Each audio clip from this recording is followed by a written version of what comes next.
7:12 a.m. 4 knocks hard, sharp. I hadn't even put my coffee on yet. The sun wasn't fully up and already the day had shifted into something I didn't ask for. Then the phone rang. I didn't want to answer it, but it did. Your crazy mother won't let us in. Rima's voice sliced through the speaker. No hello, no good morning, just accusation and volume. I didn't respond. I didn't need to.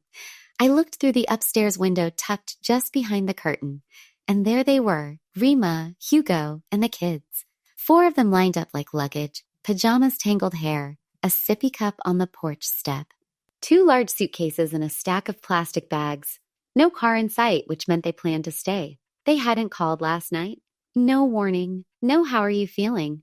They knew I was still recovering. I'd made it clear twice in writing, and in my voice memo. Ian. But there they stood, acting like the victims, waiting for the mother, the grandmother, the crazy one to open the door. My heart pounded in my chest, not from fear, but from fury I didn't yet know how to shape. I gripped the banister, soul steadied my cane. The porch camera caught Rima pacing, waving her arms, gesturing to the kids like she was telling a story. Hugo just stood there, mouth tight, eyes down. I turned down the volume. I'd seen enough. Downstairs, my kitchen was still quiet, a folded dish towel by the sink, my coffee mug sitting empty by the machine. I'd planned to make pancakes for myself, to sit at the small table and read for an hour uninterrupted.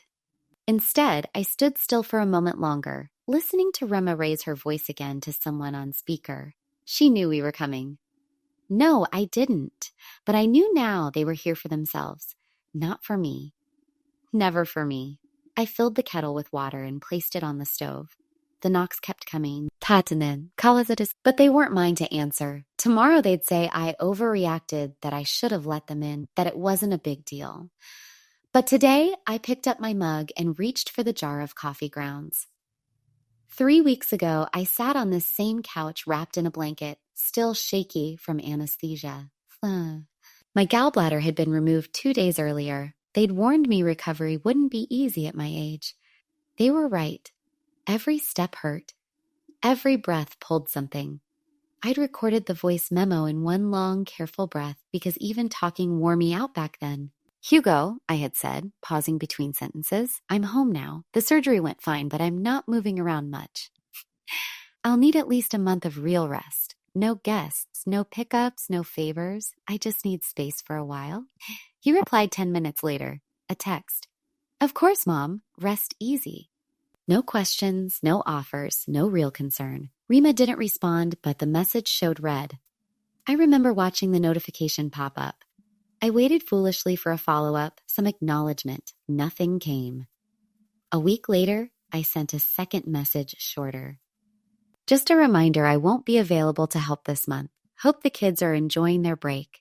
That one went completely ignored. I took the hint. So did my body. I stopped trying. They knew I was down. And now they stood on my steps like I'd been counting the days until I could cook and clean for 6 people again. I glanced out the front window once more. Rima was now sitting on the top Brasilia, holding her phone up like she was filming something. The kids were restless. One tugged at Hugo's pant leg.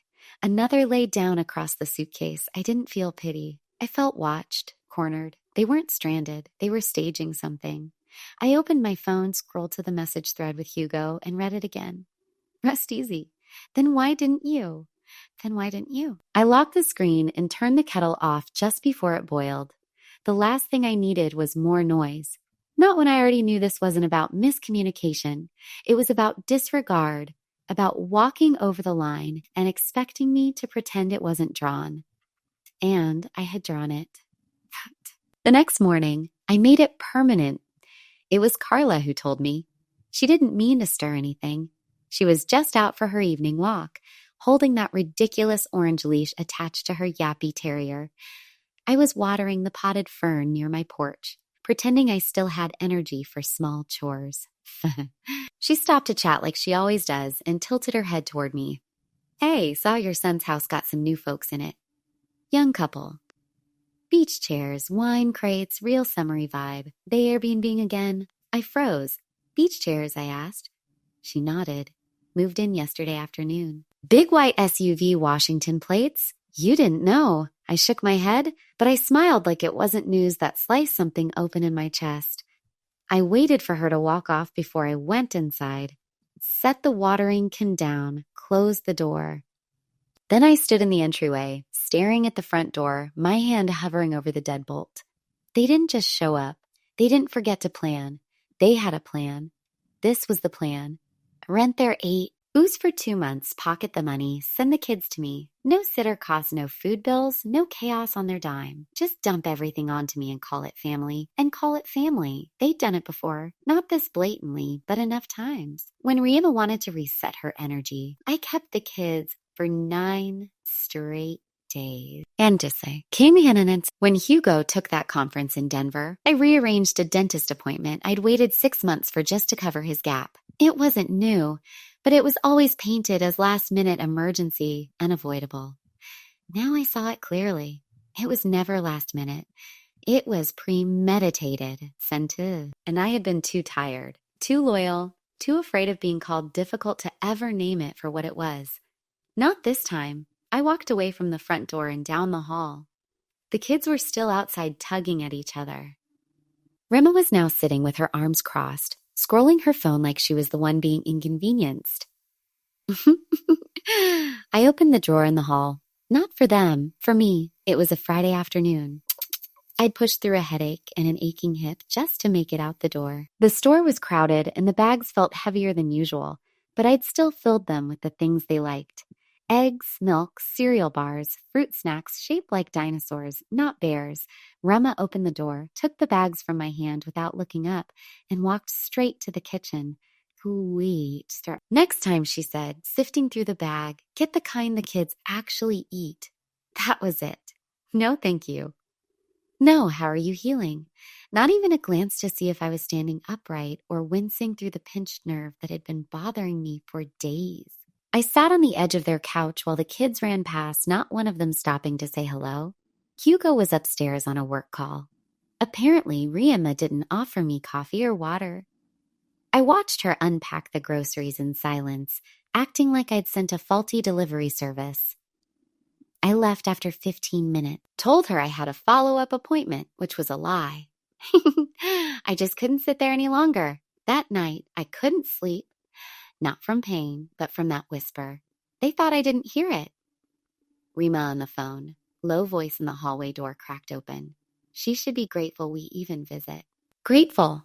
As if I hadn't cleaned up every mess they'd left behind for years. As if I hadn't held their babies when they had the flu or packed their freezer when Hugo lost his job or kept quiet when Rema's sister crashed in their basement for 6 months' rentry and left the place smelling like mildew and cologne.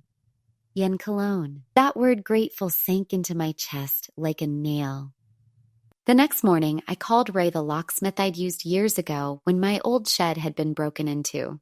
He remembered me, asked if everything was okay, just updating things, I said. He came that afternoon, changed every lock, and while he worked, I pulled the estate binder out from the hallway drawer. It still comes back in flashes that night. I was 2 weeks into recovery from pneumonia. Breathing was slow. My ribs still sore a wheeze in my chest every time I shifted in bed. The doctor had told me no stress, no exertion, no guest. I'd passed that message on, but Rima didn't believe in boundaries. Not then, not now. I remember the bass first muffled through the walls, then the sound of high heels on hardwood laughter, too loud for a weekend night. I came out of the bedroom, wrapped in a blanket, hair damp from the humidifier, and walked into my own living room, full of strangers. They were drinking from my glacier. Someone had moved the furniture to make space for a folding table covered in pizza boxes and cheap wine. My orchid had been pushed into a corner tilted sideways. Rima saw me and smiled like nothing was wrong. It's just a few friends from work. We'll keep it down, the Azaz. And I looked at Hugo standing near the fireplace. He saw me, saw the sweat on my forehead, the shallow breath, but he said nothing, not even a nod of apology. Just kept sipping his drink and looking away. Later that night, after the last person left and the dishwasher clanked shut, I asked him quietly in the kitchen, "Why didn't you say something? Just one sentence." He rubbed the back of his neck like it inconvenienced him.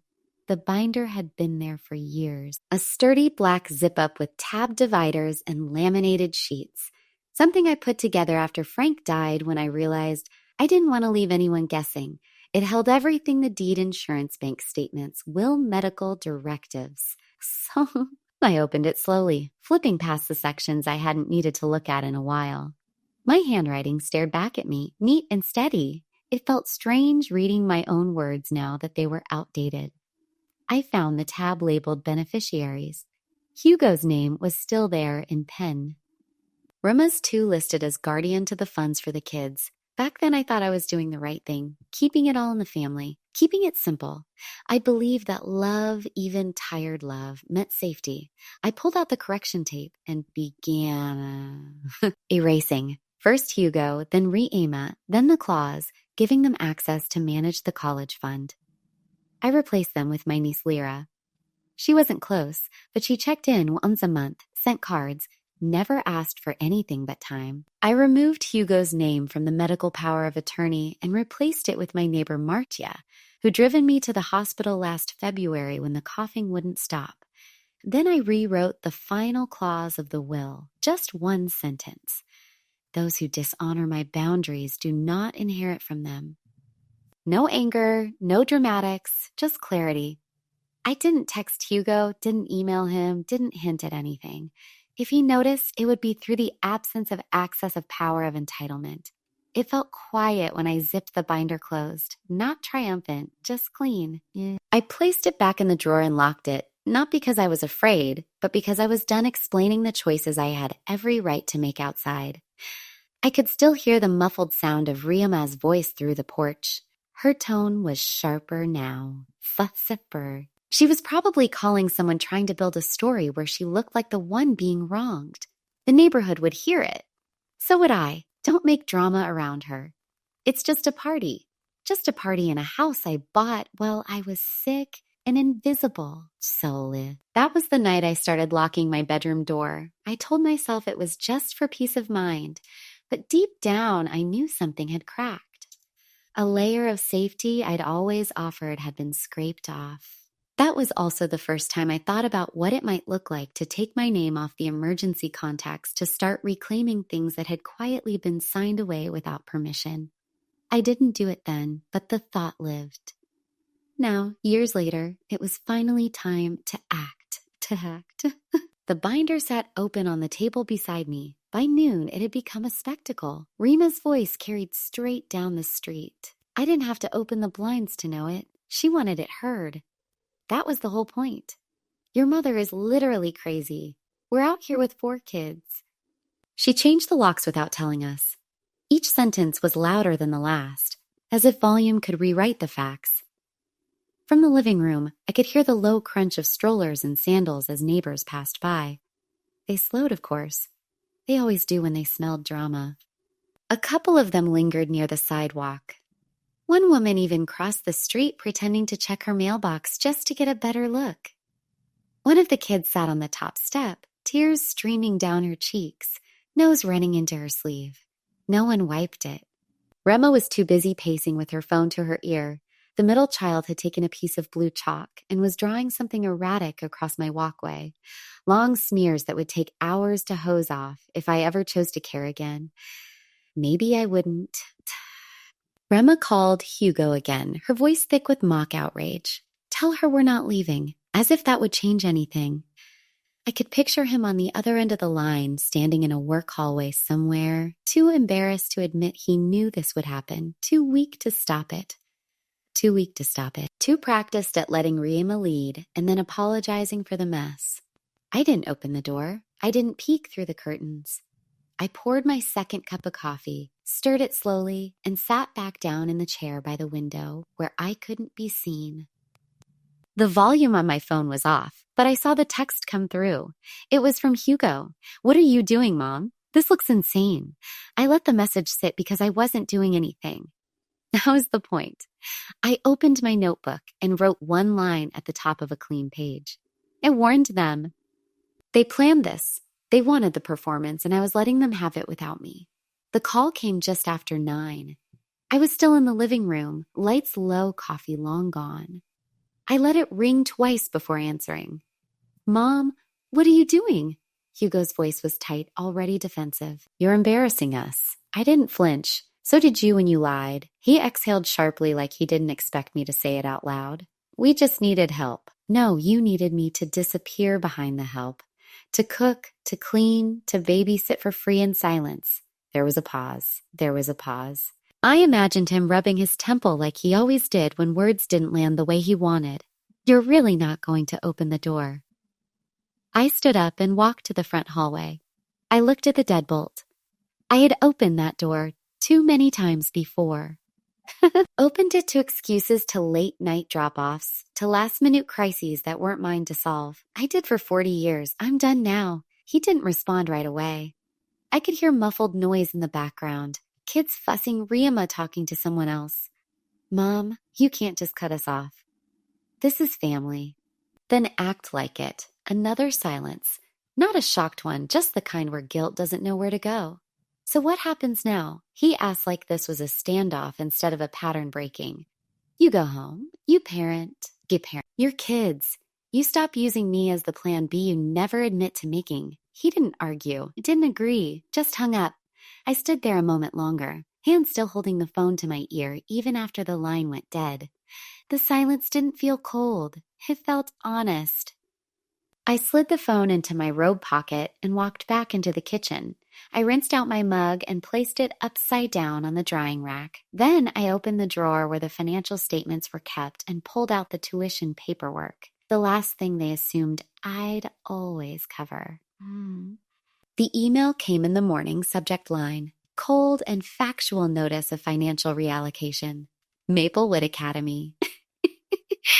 I didn't even have to open it to know what it was, but I did just to make it final. We are writing to confirm that the scholarship previously applied to Colin Thatcher for the upcoming academic year has been withdrawn per the updated account directive received on file. I closed the tab. 2 hours later, my phone lit up.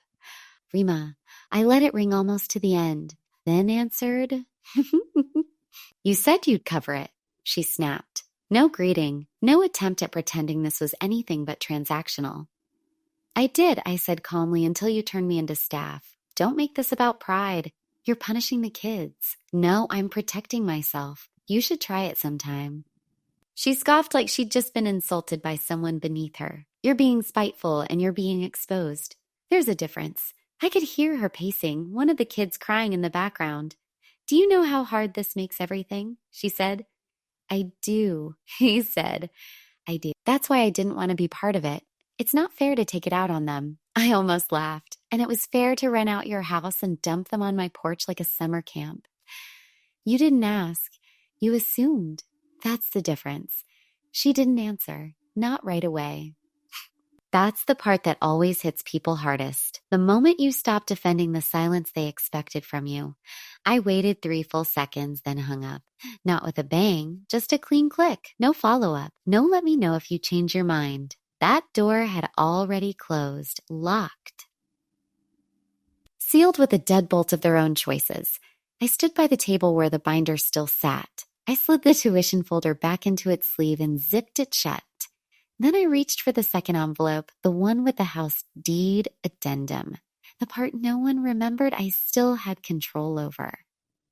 3 days passed. No calls, no knocks, not even a passive-aggressive text. The silence wasn't heavy. It was clean like the air after rain when everything unnecessary has been rinsed away. I sat in my armchair by the window, the morning light creeping in through the curtains. 1 cup of coffee rested beside me, strong black, just how I liked it, now that no one was around to wrinkle their nose at the bitterness. Across the room, the binder still sat on the table. I'd left it open on purpose, half finished like a conversation I was finally ready to complete. I reached for the envelope tucked inside the front pocket. Thick paper, sealed. Inside was a deed addendum I'd drawn up the day after Hugo hung up. I hadn't told anyone I still had the authority. They assumed the house had already been passed down. Another thing they believed belonged to them just because I hadn't taken it off the table yet. I unfolded the paper and read it once more. effective immediately. This property is not to be transferred, loaned, or otherwise leveraged in favor of any party who has previously demonstrated disregard for the homeowner's stated boundaries, medical status, or autonomy. Underneath, I'd written a line in my own handwriting. Not legal, just true. This home is no longer available to those who see me as a service. I placed the envelope inside the binder, zipped it shut, and carried it back to the hallway drawer.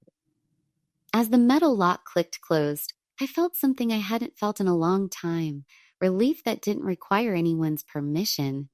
Ça no more pretending, no more performances, no more trading pieces of myself to stay loved. The coffee was still warm when I returned to my chair. Outside, a delivery truck passed. Somewhere down the street, a dog barked. Ordinary sounds, no drama. I picked up my book and turned to the page I'd marked days ago, but hadn't yet found the quiet to finish. This time I read slowly and I understood every word, every sentence, every pause between lines because the house was finally, truly mine again.